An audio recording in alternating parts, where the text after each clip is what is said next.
ಭಾರತದಲ್ಲಿ ಕೆಂಪು ಬಣ್ಣದ ಸೂಟ್ಕೇಸ್ನಲ್ಲಿ ಬಜೆಟ್ ಅನ್ನ ತರೋದ್ಯಾಕೆ? ಏನಿದರ ರಹಸ್ಯ? ಕೇಂದ್ರ ಹಣಕಾಸು ಸಚಿವೆ ನಿರ್ಮಲಾ ಸೀತಾರಾಮನ್ ಅವರು ಇಂದು 6ನೇ ಬಾರಿಗೆ ಬಜೆಟ್ ಅನ್ನ ಮಂಡನೆಯನ್ನ ಮಾಡಿದ್ರು. 2024ರ ಮಧ್ಯಂತರ ಬಜೆಟ್ ಮಂಡಿಸಿದ್ದಾರೆ. ಆದರೆ ಅವರ ಕೈಯಲ್ಲಿ ಹಿಡಿದಿರುವಂತಹ ಬಜೆಟ್ ಪ್ರತಿ ತುಂಬಿಕೊಂಡಿರುವಂತಹ ಬಾಕ್ಸ್ ಕೆಂಪು ಬಣ್ಣದಿಂದ ಕೂಡಿರೋದನ್ನ ನೀವು ನೋಡೇ ಇರ್ತೀರಾ. ಅಂದಹಾಗೆ ಬಜೆಟ್ ತುಂಬಿರುವಂತಹ ಬಾಕ್ಸ್ ಅಥವಾ ಸೂಟ್ಕೇಸ್ ಯಾಕೆ ಕೆಂಪು ಬಣ್ಣದಲ್ಲಿ ಇದೆ ಅನ್ನೋದ್ರ ಬಗ್ಗೆ ಮಾಹಿತಿಯನ್ನ ಕೊಡ್ತೀವಿ ನೋಡಿ. ಬಹುತೇಕವಾಗಿ ಈ ವಿಚಾರ ಯಾರಿಗೂ ಗೊತ್ತಿರಲಿಕ್ಕಿಲ್ಲ. ಆದರೆ ಬಜೆಟ್ ಬಾಕ್ಸ್ ಅಥವಾ ಸೂಟ್ಕೇಸ್ ಕೆಂಪು ಬಣ್ಣದಲ್ಲಿ ತರಲು ಕಾರಣವೊಂದು ಇದೆ. ಅದುವೇ ಪ್ರಾಚೀನ ಸಂಪ್ರದಾಯವಾಗಿದೆ. ಬ್ರಿಟಿಷರ ಕಾಲದಲ್ಲಿ ಕೆಂಪು ಬಣ್ಣದ ಬಾಕ್ಸ್ನಲ್ಲಿ ಬಜೆಟ್ ಅನ್ನ ತರುವಂತಹ ಪ್ರಕ್ರಿಯೆ ಆರಂಭವಾಯಿತು. ಇದು ಸರ್ಕಾರದ ಅಧಿಕಾರದ ಮಹತ್ವವನ್ನು ತೋರಿಸುವ ಸಂಕೇತವೂ ಆಗಿತ್ತು.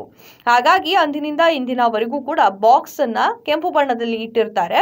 ಅಂದ್ರೆ ಬಜೆಟ್ ಬಾಕ್ಸ್ ಕೆಂಪು ಬಣ್ಣದಲ್ಲೇ ಇದೆ. ಕೆಂಪು ಬಣ್ಣ ಏನನ್ನ ಸೂಚಿಸುತ್ತೆ? ಕೆಂಪು ಬಣ್ಣವು ಶಕ್ತಿಯುತ ಅಂತ ಪರಿಗಣಿಸಲಾಗುತ್ತೆ. ಅದು ಶಕ್ತಿ ಅಥವಾ ಅಧಿಕಾರವನ್ನು ಸೂಚನೆ ಮಾಡುತ್ತೆ.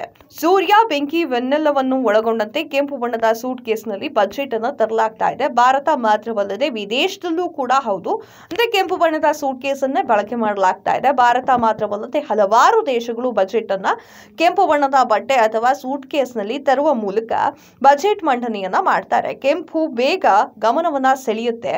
ಇನ್ನು ಭಾರತದಲ್ಲಿ ಕೆಂಪು ಬಣ್ಣದ ಬಳಕೆ ಕೊಂಚ ಜಾಸ್ತಿಯೇ ಇದೆ. ಅದರಲ್ಲೂ ಕೂಡ ಪೂಜಾ ವಿಧಿವಿಧಾನದಲ್ಲೂ ಕೂಡ ಕೆಂಪು ಬಣ್ಣದ ಬಳಕೆಯನ್ನ ತುಂಬಾನೇ ಮಾಡ್ತಾರೆ.